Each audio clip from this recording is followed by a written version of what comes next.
Assalamualaikum warahmatullahi wabarakatuh. Perkenalkan, saya Iqbal Tawakal, saya KS SRT 48 Pasuruan, salam kenal.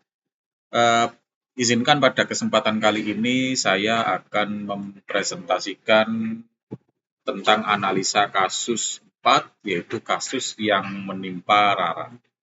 Sebelum saya memasuki analisa pada kasus ini, izinkan saya untuk sedikit mengulang kasus yang terjadi pada Rara ini, yaitu yang pertama bahwa di perpustakaan sekolah, Rara sedang bertugas sebagai petugas piket kebersihan kelas. Saat sedang merapikan meja, ia menemukan sebuah dompet berisi uang di bawah kursi. Tanpa pikir panjang, Rara mengambil dompet tersebut dan menyimpannya di tasnya, menganggap itu adalah rezeki nomplok karena tidak ada orang lain yang melihat. Beberapa saat kemudian terdengar pengumuman dari Busri, guru pustakawan, bahwa Nina, salah satu siswa kelas lain, kehilangan dompetnya saat membaca buku di perpustakaan. Tari yang kebetulan berada di perpustakaan sejak awal melihat jelas saat Rara mengambil dompet tersebut dan memasukkannya ke tas. Nah, ini kayaknya kaget gitu ya. Kini Tari menghadapi dilema. Di satu sisi ia tahu bahwa dompet itu milik Nina, dan kejujuran adalah nilai yang harus ditegakkan. Di sisi lain, Rara adalah sahabat dekatnya yang sering menolongnya dalam mengerjakan tugas dan berbagi bekal setiap hari. Jika Tari melaporkan hal tersebut atau menegur Rara, besar kemungkinan hubungan mereka akan rusak dan Rara tidak akan bersikap baik lagi padanya. Jadi kita tentu tidak bisa melihat ini dalam satu sudut pandang, misalkan sudut pandang Rara saja atau sudut pandang Tari. Nah, maka beberapa analisis yang bisa saya lakukan menggunakan beberapa langkah, antara lain yaitu sekaligus menjawab pertanyaan dari soal ini.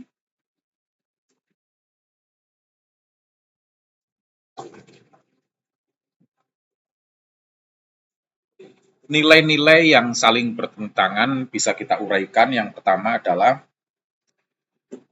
kejujuran versus loyalitas. Persahabatan Tari harus memilih antara berkata jujur tentang apa yang dilihatnya dengan tetap loyal kepada sahabatnya Rara. Kita ketahui bersama bahwa di antara kedua orang ini, baik Tari dan Rara, terikat sebuah persahabatan. Mereka mempunyai hubungan yang tulus dan simbiosis mutualisme. Mereka saling menguntungkan, namun di momen kali ini, Rara melakukan hal yang berpotensi melukai Tari.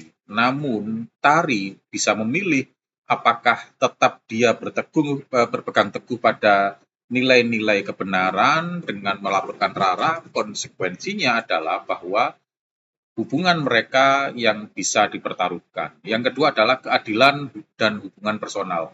Menegakkan keadilan bagi Nina, pemilik dompet, versus menjaga hubungan baik dengan Rara.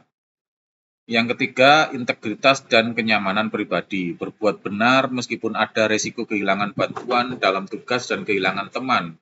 Versus memilih diam demi kenyamanan pribadi. Artinya memang jika Tari dalam hal ini yang mengetahui bahwa Rara memasukkan dompet milik Nina, memang di satu sisi ia akan menjunjung nilai integritas dalam dirinya, namun di satu sisi tentu ia akan mendapatkan konsekuensi-konsekuensi dari apa yang ia lakukan itu. Ketidaknyamanannya bisa berupa retaknya hubungan antara Tari dan Rara. Nah, tapi jika ia memilih diam, persahabatannya terselamatkan, kenyamanannya tetap ia dapatkan, namun di satu sisi ia melukai nilai-nilai yang ia percaya, nilai-nilai yang disepakati secara global, nilai-nilai tentang integritas dan kejujuran. Jadi ini merupakan dilema yang dialami Tari. Nah, langkah kedua yang bisa kita analisis adalah pihak-pihak yang terlibat dalam kasus ini. Paling tidak ada beberapa pihak bisa kita petakan menjadi 6 pihak, meskipun secara ringkas pada cerita tadi tokoh utamanya adalah Nina yang kehilangan dompet, kemudian Rara yang mengambil dompetnya, dan Rara ini bersahabat dengan Tari. Dan kebetulan Tari melihat apa yang dilakukan oleh Rara.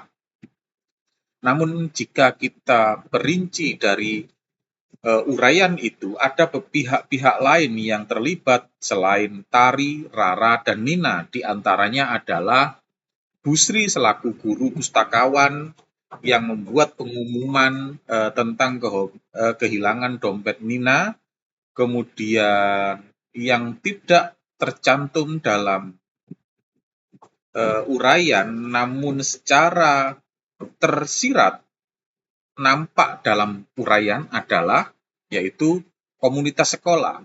Di sana ada nilai-nilai yang tadi dituliskan secara eksplisit, dan saya meyakini bahwa tentu saja nilai-nilai ini bukan nilai-nilai yang muncul secara natural, tapi melainkan nilai-nilai yang dibangun dan oleh komunitas sekolah melalui kerja-kerja yang sistematik dan terukur. Dan berikutnya adalah unsur keenam, tentu saja ketika kita bicara sekolah, kita tidak bisa melepaskan keterkaitan orang tua atau keluarga dari masing-masing pihak, utamanya dalam hal ini adalah orang tua dari siswa. Kemudian bisa kita breakdown lagi dalam kisah-kisah tersebut tentang fakta-fakta relevan sebelum kita mengambil sebuah kesimpulan. Yaitu antara lain bisa kita breakdown dengan pelan-pelan. Fakta-fakta relevannya antara lain yang pertama, Rara sedang bertugas piket kebersihan dan menemukan dompet di bawah kursi. Yang kedua, Rara mengambil dan menyimpan dompet tersebut ke tasnya tanpa sepengetahuan orang lain menurut POV dari Rara. Dan yang ketiga adalah Tari adalah satu-satunya saksi mata yang kebetulan melihat kejadian tersebut. Yang keempat, dompet tersebut milik Nina, siswa kelas lain. Yang keenam, Rara dan Tari memiliki hubungan persahabatan yang erat, itu fakta. Berikutnya adalah Rara sering membantu Tari mengerjakan tugas dan berbagai bekal, itu juga fakta. Berikutnya adalah adanya pengumuman resmi dari guru, dalam hal ini adalah Busri selaku guru pustakawan tentang kehilangan dompet. Dan yang terakhir adalah tidak ada orang lain yang mengetahui siapa pengambil dompet selain Tari. Nah, kita uji fakta-fakta relevan itu dengan 5 uji etika. Antara lain langkah-langkahnya, yang pertama kita lakukan uji legal. Dari sisi legal, jelas bahwa mengambil barang milik orang lain tanpa seizin, baik diketahui maupun tidak diketahui, itu adalah pelanggaran hukum, itu melanggar hukum, dan meskipun pelakunya masih anak-anak, tetap saja ini bisa dianggap sebagai jawaban yang melawan legal formal, hukum-hukum legal formal. Yang kedua, dari sisi regulasi juga hampir sama dengan sisi legal, bahwa regulasi yang berlaku di sekolahan dalam lingkup yang lebih kecil, tentu ini bisa dianggap sebagai tindakan yang melanggar kode etik atau tindakan-tindakan yang melanggar tata tertib sekolah. Tidak ada satupun sekolah di dunia ini yang membuat kejadian pengambilan tanpa sepengetahuan milik orang lain ini secara sepihak itu dilegalkan. Maka kita harus menyepakati bahwa ini merupakan tindakan yang melanggar regulasi atau tata tertib sekolah. Yang ketiga adalah uji intuisi. Kode etik sekolah tentang kejujuran dan integritas diam saja terhadap pelanggaran hukum, pelanggaran legal dianggap tindakan yang melanggar prinsip kejujuran akademik. Kemudian uji publikasi. Jika masyarakat tahu tari diam saja padahal menyaksikan pencurian, misalkan kemudian itu terekam dalam CCTV, bisa jadi akan dinilai sebagai komplasensi, membiarkan ketidakadilan terjadi, dan kurang ini bisa dikategorikan sebagai tindakan yang kurang berintegritas. Yang kelima adalah uji idola. Tokoh yang dikagumi, misalkan pahlawan, pemimpin berintegritas, atau tokoh agama, akan memilih keadilan dan kejujuran, serta melindungi yang lemah atau korban. Berikutnya, jika kita lihat dalam sudut pandang paradigma benar lawan benar, maka yang terjadi adalah paradigma yang ada adalah keadilan versus belas kasih atau justice versus mercy.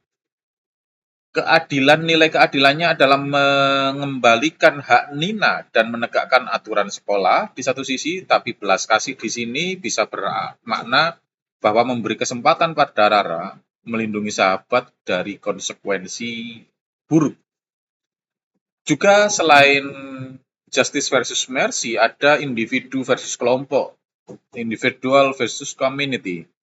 Individu berarti kepentingan tari menjaga persahabatan dengan Rara, dan unsur paradigma kelompok di sini yang ada adalah kepentingan komunitas sekolah untuk menegakkan budaya kejujuran.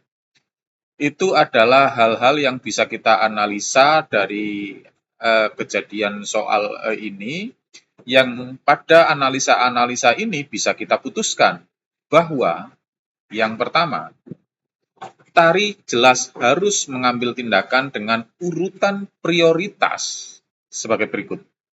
Jadi kita tidak memberikan satu opsi yang tertutup, tapi kita selalu memberikan opsi yang terbuka dengan skala prioritas. Yang pertama, yang harus dilakukan tari utamanya adalah segera berbicara dengan Rara secara pribadi, dalam hal ini menyelamatkan kepentingan pribadinya, dengan pendekatan yang penuh empati namun tegas, menjelaskan bahwa kita harus juga dalam satu sisi menyelamatkan kepentingan komunitas kita, kepentingan bersama kita, bahwa kita mensepakati nilai integritas dan kejujuran dalam hal ini, yaitu menjelaskan kepada tari bahwa tari melihat apa yang terjadi. Kemudian dompet tersebut milik Nina yang sedang mencuri, yang mencari. Kemudian ini dijelaskan pula ini kesempatan bagi Rara untuk berbuat benar dengan mengembalikan dompet, dan pada akhirnya tari akan mendampingi Rara jika ia berani bertanggung jawab. Saya rasa itu adalah solusi yang sama baiknya, atau benar versus benar tadi. Skala prioritas yang kedua adalah memberikan batas waktu. Misalkan jika ini sulit untuk dilakukan Rara hari ini, paling tidak kita memberikan jeda waktu sampai batas toleransi, misalkan besok atau lusa, hingga sampai akhirnya kita bisa membuat keputusan yang berbeda setelah misalkan batas waktu itu terpenuhi. Demikian yang bisa saya analisakan terhadap kasus ini. Semoga selain bahwa memberi pemahaman baru atas sebuah kasus, paling tidak dari kasus yang sempit dan sesingkat ini, ketika kita melihatnya dalam sudut pandang yang lebih lebar dan dalam kacamata yang lebih bijaksana, tentu hal yang sedikit ini ternyata bisa kita uraikan dengan banyak detil, mulai dari pelaku, mulai dari fakta-fakta, mulai dari kepentingan-kepentingan, dan lain sebagainya. Sehingga ketika kita bisa mengurai semua unsur dari permasalahan ini, insya Allah keputusan yang diambil akan bernilai baik dan baik. Itu saja analisa yang bisa saya berikan pada kesempatan hari ini. Terima kasih atas kesempatannya. Wassalamualaikum warahmatullahi wabarakatuh. Sampai jumpa pada kesempatan berikutnya.